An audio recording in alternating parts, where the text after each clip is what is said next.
Big crowd here at Shea, very quiet at the moment.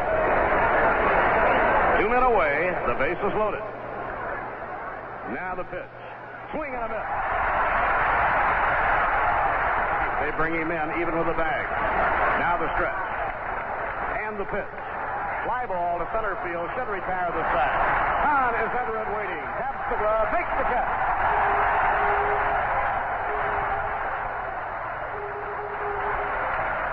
No runs. 1 hit. No errors. 3 left off. In the middle of the first, the Reds nothing. The Mets coming to bat. This exclusive Belmont race recreation drive. So the count goes to 2 strikes now. A 2-strike count to Dan Rizzo. Doug McGraw goes back. Changes to Rosenbach. Don Hahn, the right fielder, returns to his post now. Al King hustles back to the bag at second. They get loaded up. Reason steps out to allow King to get back to second. Larry Stahl, the runner at third. King at second. Rose at first. The Mets are leading by a score of 7-2. 2 men out.